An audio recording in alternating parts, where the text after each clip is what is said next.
Olá, para quem não me conhece, eu sou a Angel e sejam bem-vindos a esse canal de variedades.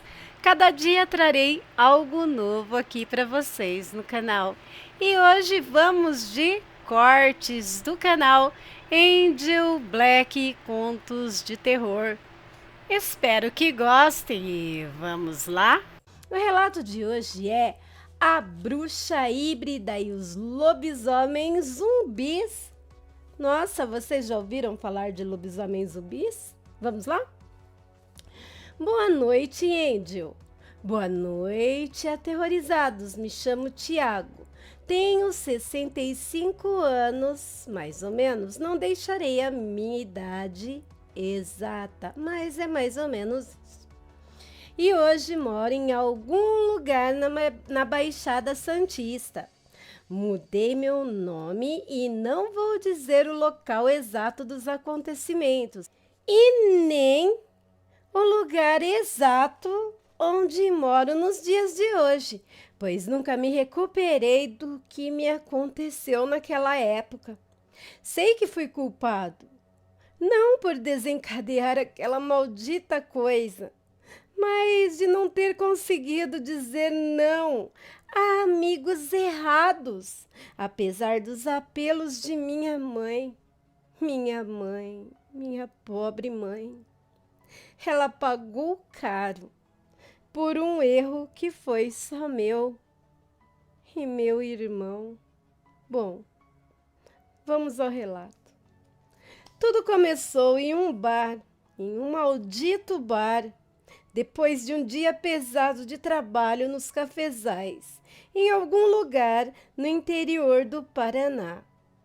Estávamos no ano de 1986 e o trator que puxava a pequena carretinha que nos levava da pequena cidade para os cafezais da região trabalhar sempre nos pegava às 5 da manhã, na madrugada, e também às 5 da tarde nos devolvia em uma encruzilhada, bem aonde ficava aquele bar.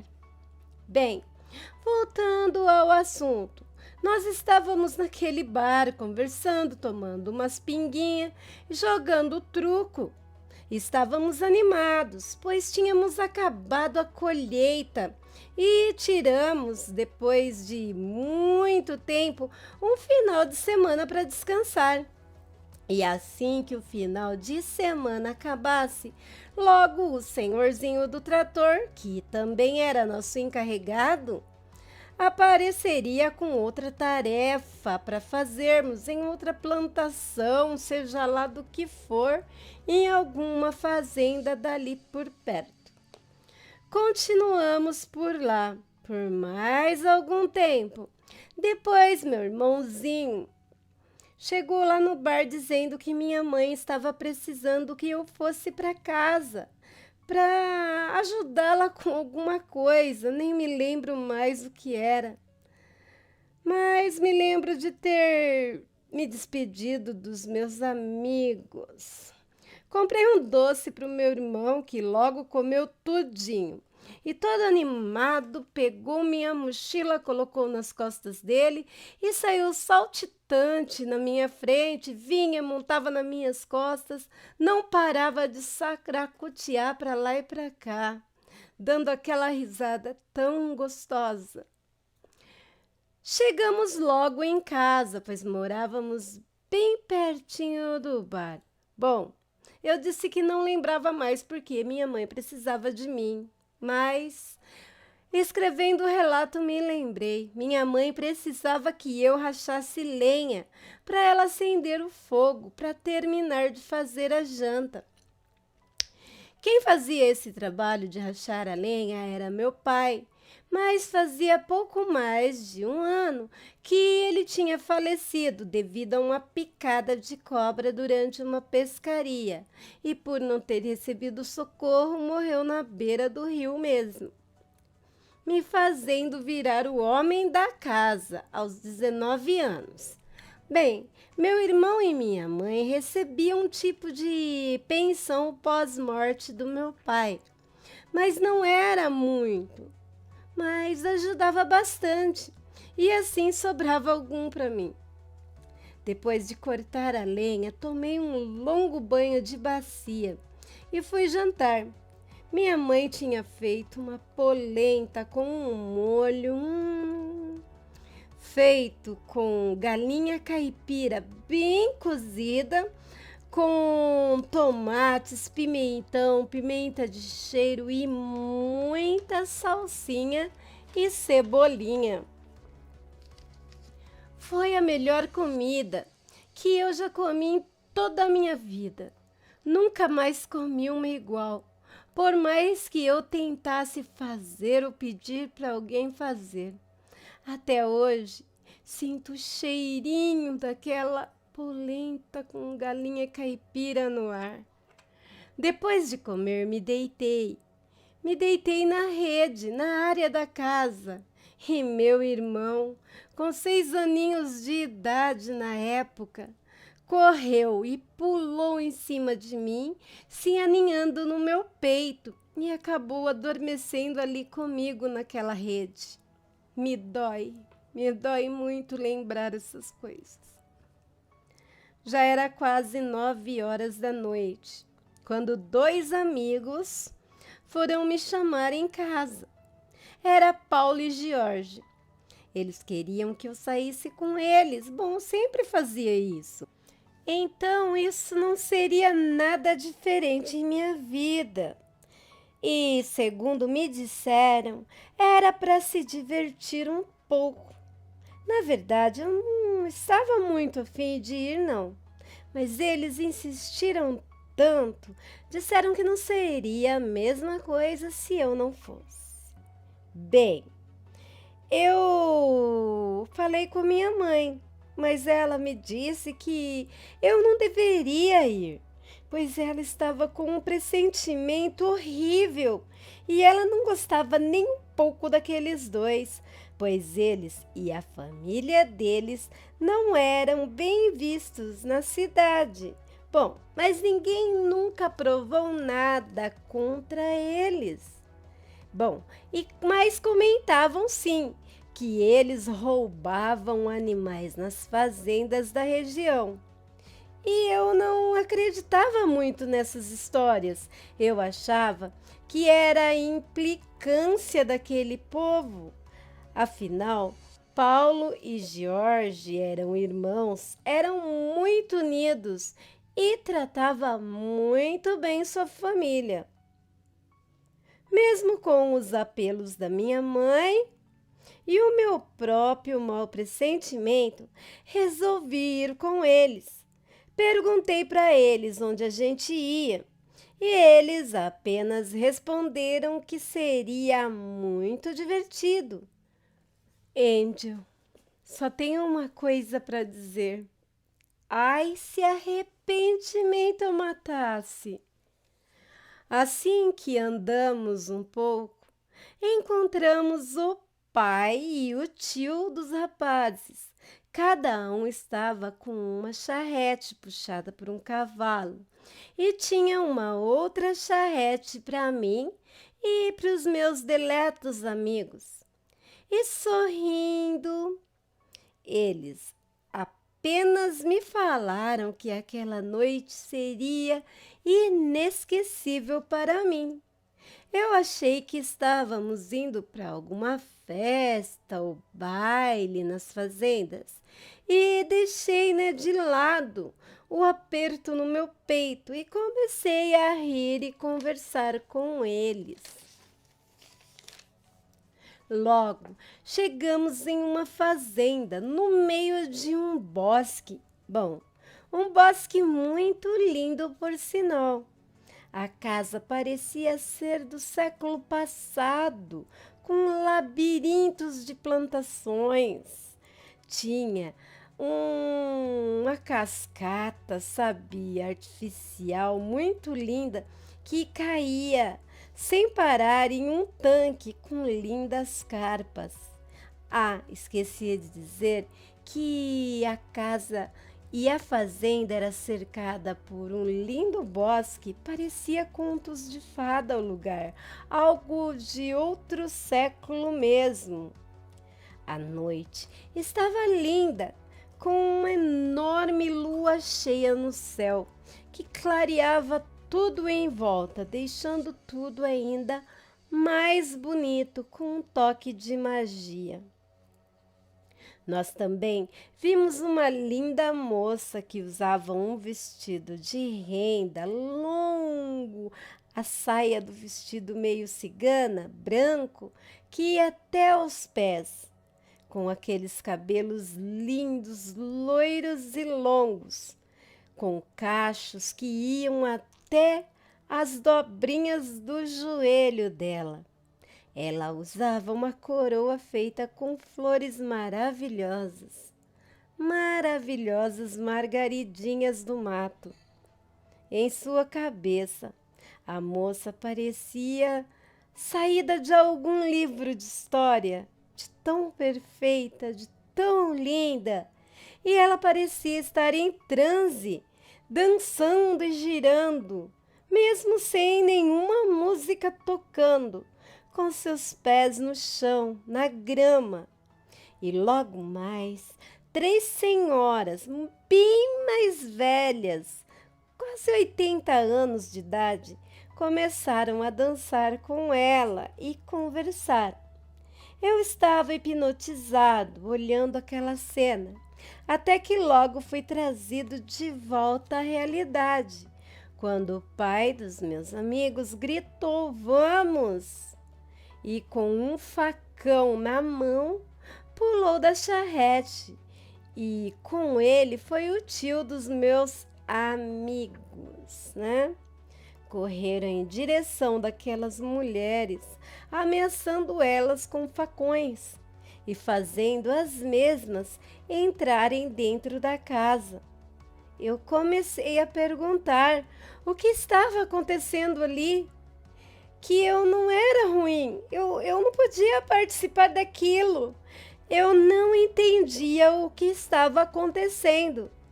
Paulo pegou um revólver calibre 38 e apontou para mim, me obrigando a entrar na casa com eles. Depois disso foi uma loucura total.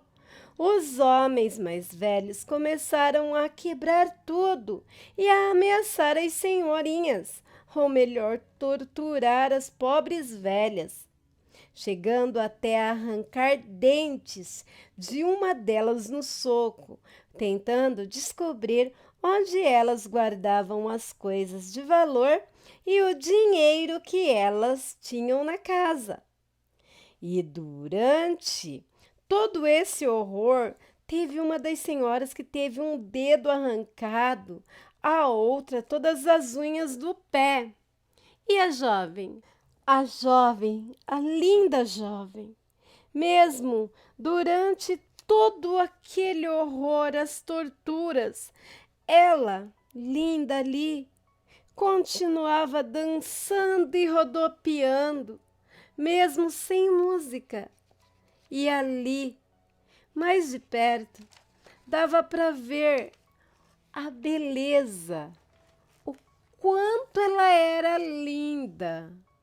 Então, dava para ver a beleza daquela moça, a pele de porcelana e aqueles olhos tão azuis e lindos.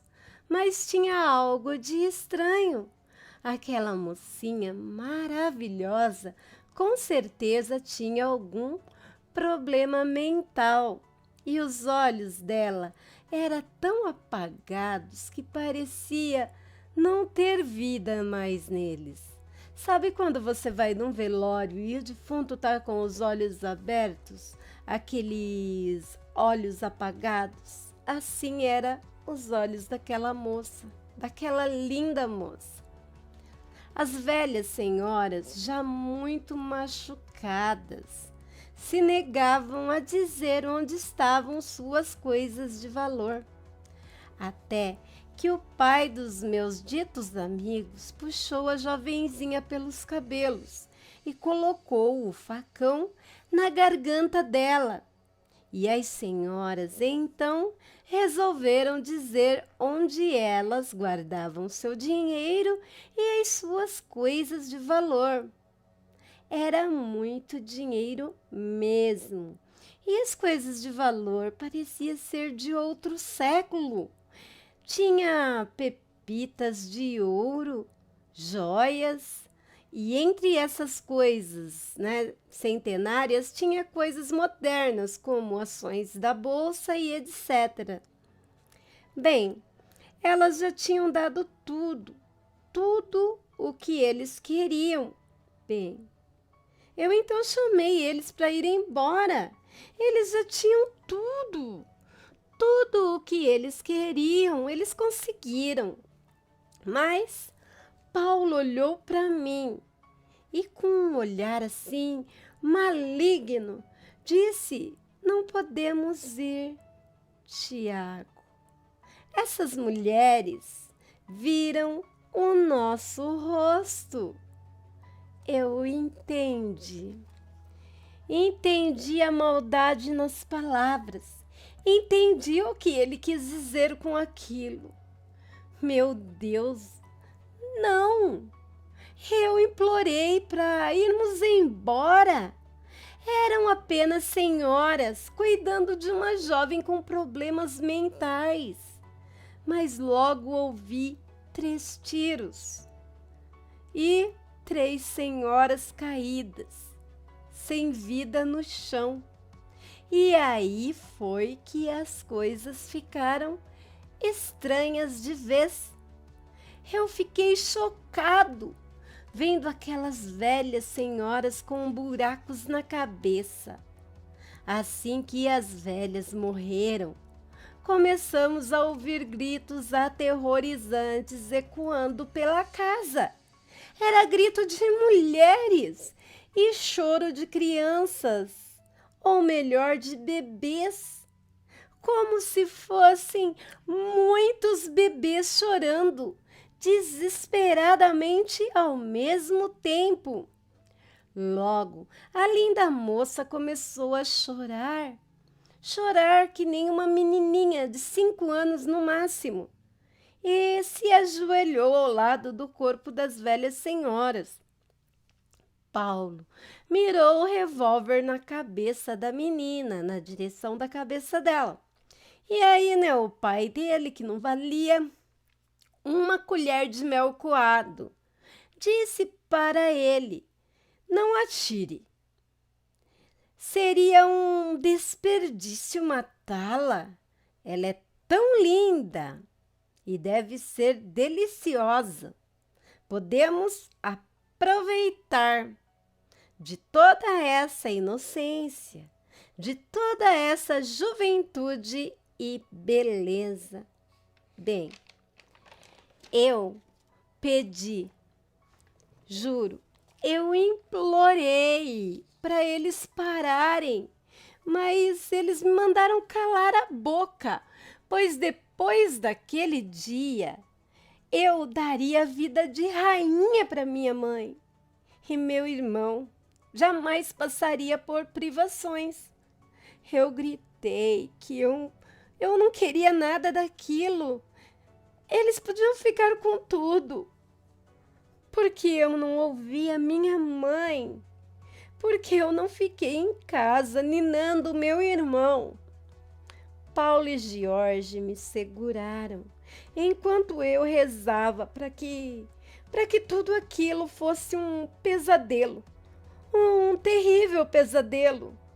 O pai deles foi em direção à menina e rasgou-lhe o vestido com o facão.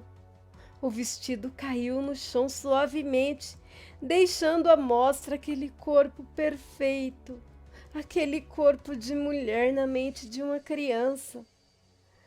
E o corpo estava coberto apenas por uma calcinha fina de renda branca. E logo deu para ver que a jovem tinha preso, por um fio de nylon transparente, entre seus seios rijos e firme e pequenos, uma linda pedra transparente que reluzia como um arco-íris de várias cores, mas predominando um azul tão claro.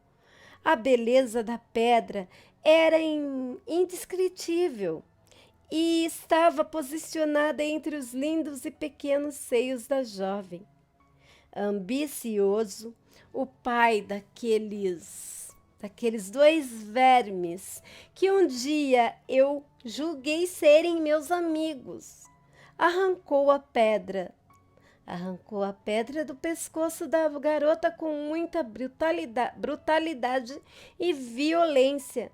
E riram. E maliciosamente ele olhou para o irmão dele e disse: terei o melhor dos dois mundos.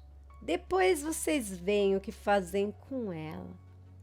Mas eles não perceberam que assim que tiraram a pedra que estava no pescoço da moça, os olhos dela mudaram, eu juro. Ela piscou diferente. Parecia os olhos de uma iguana, um lagarto ou algo parecido. A pele branca da moça ficou coberta de veias roxas e algumas partes pareciam ter escamas. Isso mesmo, escamas. Eu não estou maluco. As unhas cresceram finas e pontudas, e juro que vi presas como as de cobra crescerem dentro de sua boca. E seus lindos cabelos, aqueles cachos loiros que iam até a curvinha do joelho, começaram a se mexer sozinho, como se tivessem vida própria. Ela então riu e começou a dançar, sorrindo com aquelas presas de cobra para fora da boca e se contorcendo igual a uma cobra. Aí ela começou a proferir umas palavras em uma língua que eu nunca tinha ouvido e nunca ouvi de novo. Os barulhos de choro de bebês e gritos de mulher também sumiram, se cessaram. As velhas que estavam caídas, mortas no chão, começaram a se contorcer e a gritar. Logo, os gritos deram lugar a grunhidos e a rosnados amedrontadores, e aquelas velhas senhoras se tornaram enormes lobos negros de olhos vermelhos, fedidos, sarnentos.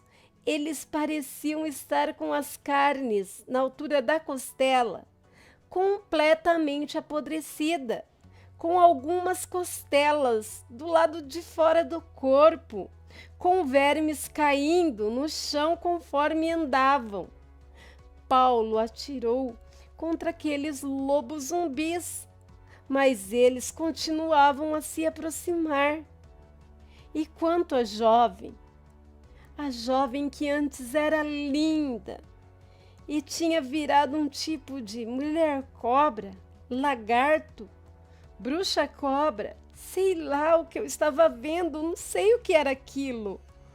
Aquilo rasgou as gargantas do pai e do tio, de Paulo e Jorge. Não suportei ver tanto sangue na minha frente, tanta morte, e acabei desmaiando. Quando acordei, vi pedaços humanos de todos os bandidos, tripas, órgãos comidos e vomitados.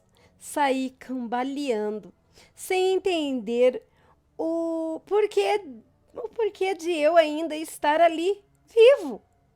Saí da casa e ainda estava cambaleando. E lá fora vi os cavalos todos mortos, despedaçados, as charretes viradas com as rodas para cima, e em cima das rodas da charrete tripas, fezes, sangue, vomitei. Era demais para mim, era demais para eu absorver tudo aquilo. Andei sem rumo. Minha mente estava em devaneios. Durante todo aquele dia, o sol quente me castigando e eu não sabia onde estava e nem para onde ia.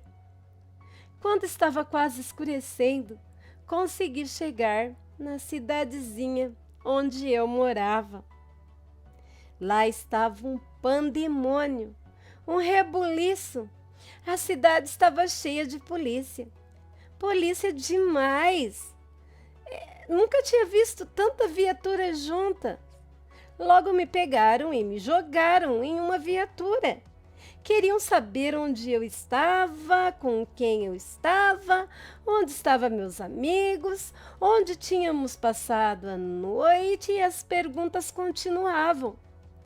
Eu não estava entendendo nada, mas logo, para minha desgraça, eu entendi o que estava acontecendo.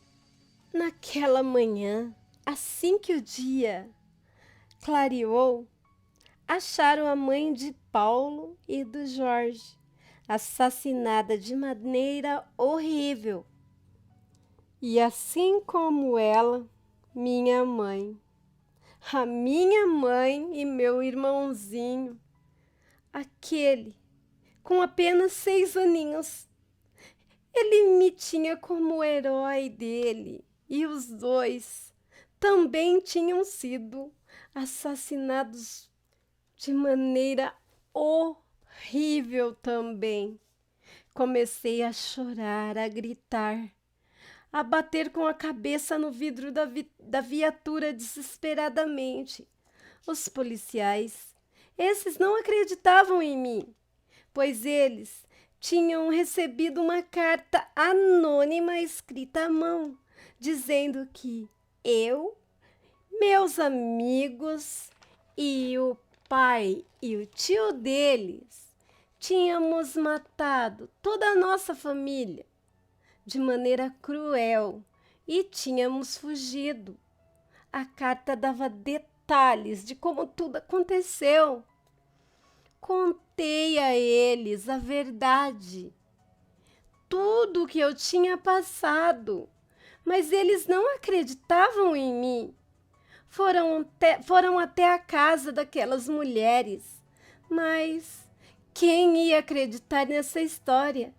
Que 3 irmãs idosas que cuidavam de uma sobrinha que tinha um grau altíssimo, grave de autismo, tinha sido mortas, virado lobisomens, zumbis, né?